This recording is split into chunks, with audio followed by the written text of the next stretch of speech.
how do you perceive at the European level Georgia? Is it perceived as an individual country or as a part of the South Caucasus? Well, I think it's actually somewhere in between, because the EU, tends to sort of deal with the South Caucasus, looks at it as a sort of region. But at the same time, obviously through its various policies, it deals with Georgia and the others on an individual basis. But saying that, the EU's offered, all three of these countries pretty much the same things at the same time. So there's not really that much difference in that context. But clearly Georgia is far more advanced than either Armenia or Azerbaijan in terms of its relations with the EU, and this is in a historical context, because we know that Georgia was a country that, under President Saakashvili, pushed for Georgia to be included in the European Neighbourhood Policy, and then pushed to have incentives within the Eastern Partnership. So President Saakashvili is obviously the person who's really responsible for the whole process of this whole region being further recognised by the EU. But I think overall Georgia is seen in Europe or in Brussels as a very nice country. Have you been there? I've been there, of course. Really? I've been there. Oh, really? Yeah. How many times? 3 times. So I like it. It's a nice. It's like a cute country. like nice. Yeah, it's a country which, I suppose from Brussels people then see it as a sort of westernised country if you've never been there. When you get to Georgia, it is. If you're in Tbilisi, you have the westernised element, but it's also a country that's very, very conservative in many ways, I think, which is not always a perception, because when people like you come, or people from the government, you see these well-educated, westernised people, and this is not, no offence, but this is not representative of, Georgia per se, but sure, Georgia is, a country rich of European culture and heritage. And it's seen, I think, it's definitely seen as a leading country within the Eastern Partnership. After Moldova, of course, let's forget about Ukraine for a moment, but it's seen as a country that's reacted well to EU policies. It's taken them on board and is moving ahead with reforms that have been requested by the EU, which isn't the case. The European Partnership, the EAP objectives, let's say, that's right, that Georgia reacted. You said after Moldova. It's engaged itself positively to EU policies, unlike some others. For example? Azerbaijan, Ukraine in recent times, to a lesser extent Armenia, although Armenia has definitely picked up the pace in the last 6 or 8 months. It's starting to be, people are starting to compare Armenia with Georgia, which is good for Armenia.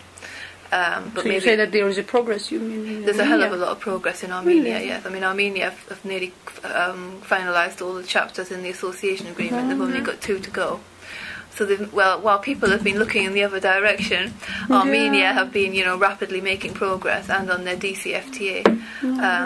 So, you could have because in regard to human rights is a bit not very progressed. But I think according to the internal situation, I know they have a more difficult internal situation, but still, before the parliamentary elections that they had this year, there was a lot of changes and efforts carried out by the president and the government after pressure from, if you remember, you had all these opposition protests in the streets in Yerevan, and it did have some sort of impact.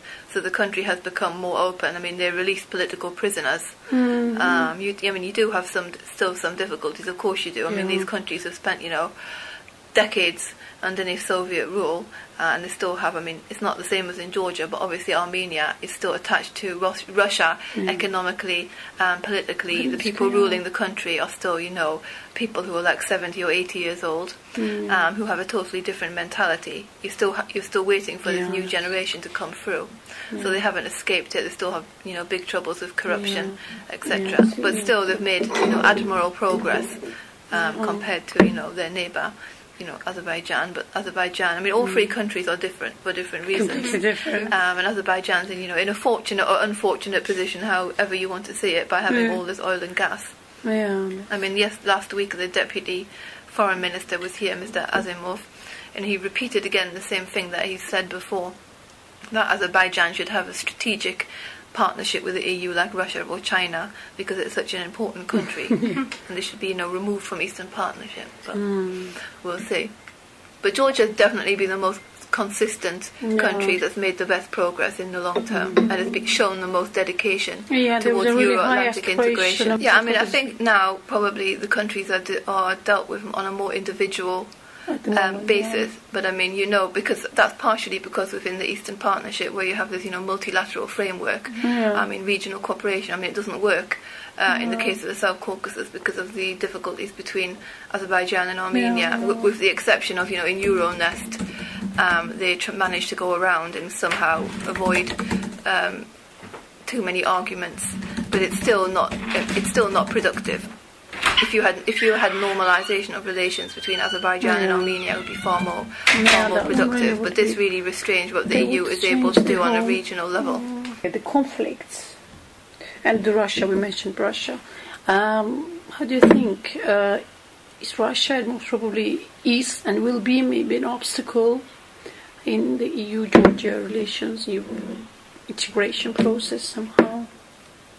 Well, that depends whether you believe the EU, would ever want Georgia as a member or not. Because if it doesn't ever want Georgia as a member, the issue with Russia is convenient for the EU, frankly speaking. And it's very easy to blame the Russia for everything, because everything that goes wrong in this neighbourhood or beyond is always the fault of Russia, or Iran. It's one of the others. But I mean, clearly, it's not about the issue with Russia. I mean, direct South Ossetia and Abkhazia, because clearly as long as you don't have a solution to these two conflicts, Georgia will not be joining the EU. So you think that's... because after the Cyprus, problem, the EU will not, in my opinion, import another conflict into the club. And the current climate in the EU at the moment, with the economic crisis, enlargement fatigue, democracy problems in Romania, Bulgaria and elsewhere, nobody's in any mood to start thinking about further enlargement. Romania, Bulgaria, the problem of corruption? Democracy, corruption, all these sort of issues. It's not. I don't think Georgian membership is on the horizon for a very long time. It's about 5 years, 10 years. I would say at least 10 years. At least 10 years. Probably Moldova will be the first. Really? But again, that would depend on the Transnistrian conflict. So if it's a Transnistrian problem? All these conflicts will have an impact on integration of these countries. But you think that if Moldova cannot solve this Transnistrian problem, it has chances to come? No. Because this Transnistrian conflict now, is a problem for Georgia's trade agreement. Because the Transnistrians, if they refuse to be on board, basically means it will probably be blocked. Because it has trade, you mean? The DCFTA. Because all of the trade in that region is done from Transnistria. And they have this preferential... Within Moldova, you mean? Yes. They have this preferential trade arrangements at the moment. Problems, so if Moldova was to basically sign the DCFTA, the next day the Transnistrians would no longer have these preferential trade arrangements, which would have a massively negative effect on the economy of Transnistria, which would obviously have a massive impact on the position of Russia. So unless they can find a way around this problem, that would allow Transnistria to be part of the DCFTA, which is the optimal outcome, things are going to be looking, very difficult for Moldova, which is unfortunate. Transnistria has this general system of preferences. Exactly. That one, and this would be... It has GSP plus or just GS? I think it's GS, just the normal. But if they sign a DCFTA excluding Transnistria, then this is obviously immediately their economy is going to be in a big problem. So you think that while we have these problems in the region, and then cannot see members?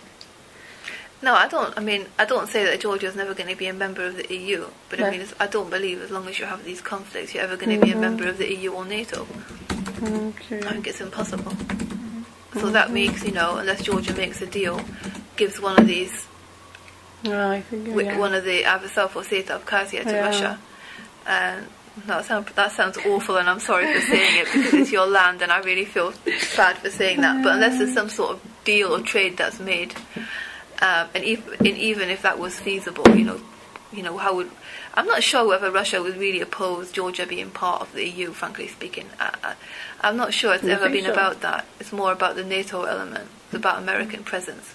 I mean, Russians, I think sometimes in the EU people like to use the Russia card excessively. They say, oh, the Russians won't like it, we can't do that because we don't want to upset the Russians. Yeah. When the Baltic states became part of NATO, this really upset the Russians, probably in many ways more than the Georgian application did. But, Russia got over it.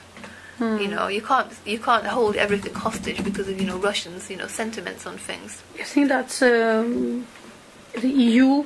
the Russia is a factor to some extent for the EU. It's always a factor.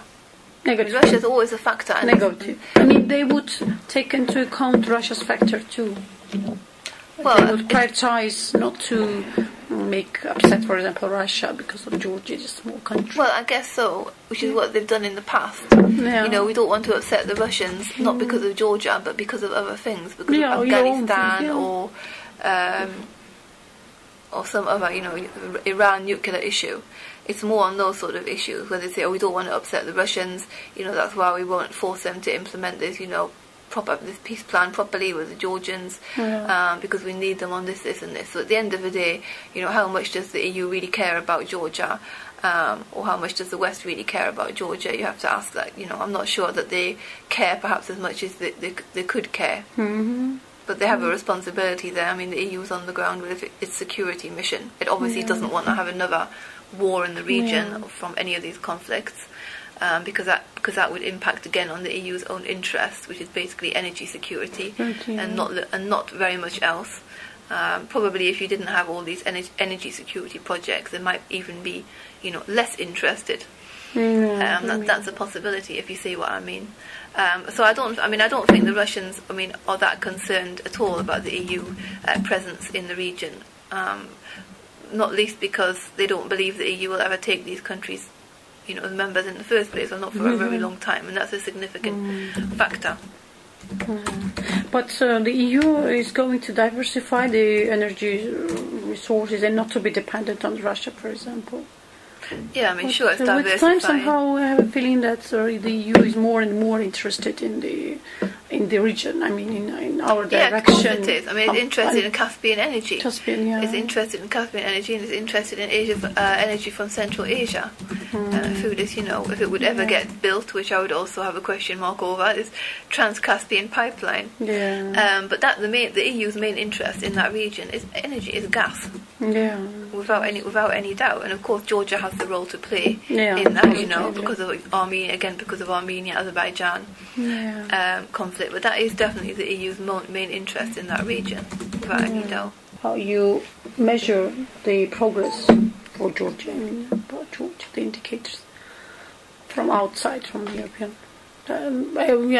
Basically, action plan, etc. I rely on these democracy indexes which come from various civil society organisations, from OSI, also the one from the EU, and from other independent sources. And which are these independent sources? Well, civil society organisations, and I can't, of course, remember them all off the top of my head. Okay. Sorry to say it, but I think generally the European Neighbourhood Policy Action Plan is normally quite a good source of information. Compared to the reports that come out of the European Parliament. European Parliament reports are frequently biased. I think. It's too. Maybe it's just me, but I have the perception that too many MEPs are very easily bought, or they don't have. Unfortunately, they lack a lot of credibility in our resolutions and reports. Like the last one, I think, on Georgia earlier this year.